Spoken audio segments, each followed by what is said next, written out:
following is a list of types of hands that a certain amount of callers are needed pre-flop to call. I have listed examples in the text in the description. Any callers are counted as 1, the big blind is counted as 1, the small blind is counted as half or 0.5. Starting off with suited connectors with no gap, like 4-5 suited or 7-8 suited. The odds of hitting 2 pair trips, a flush draw, or straight draw are 2.5 to 1 with these hands. So if there's only just one caller, you can call or raise. The one caller is 1, the big blind is 1, and the small blind is 0.5. That is a pot defined as having 2.5 to 1 pot odds. There are many reasons to raise with any of these hands if you have proper pot odds. One, it will give you a loose image, which pays up particularly if you have a tight table image or just play tight in general. The small blind and big blind are likely to call, as well as anyone with a playable hand. If not, you just increase your chances of winning by making chasing hands fold that would otherwise win if they didn't.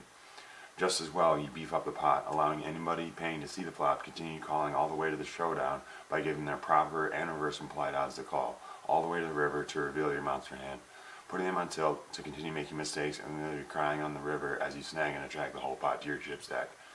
My best example of this is when I won my largest live pot when I cracked aces with suited trash, which has a 6 to 1 chance to hit 2 pair trips or flush draw on the flop. There were 5 callers pre-flop. I had 8-3 suited, so I raised. The person under the gun re-raised a 3. I just called. Knowing what I know now, I would have 4-bet it, but let's talk about the flop. I hit a flush draw. 1 bet, callers, I call. Turn, no hit. 1 bet, callers, I call. River, I hit my flush. 1 bet, callers, I raise. And once again, the same person 3-bet it. I just called as my flush was determined to be beatable, that being my flush wasn't that high, as the person who showed aces thought I was and clearly went on tilt. On to the other additional calling or raising possibilities you need to know to open up your game. Suited connectors 1 gap, like 5-7 suited and 9-7 suited, are 3.5 to 1 to hit 2 pair trips, flush draw, or a straight draw. Unsuited connectors 0 gap, like 5-6 offsuit and 7-8 offsuit, are 6 to 1 to hit 2 pair trips or a straight draw.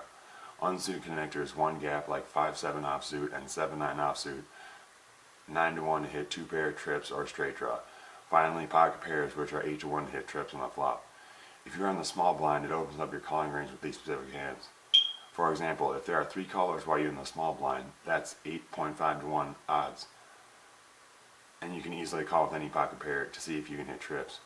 Calling with unsuited connectors 1 gap, 9 to 1 odds in this situation is not recommended, as you don't even have the pot odds, keeping in mind that these odds are to improve your hand on the flop, not to win. That's it for this video. If you liked it, do, and check out my other channels and videos that I have that have rare bits like these, like the green high roll flush that can obscure cancer completely. Thanks for watching.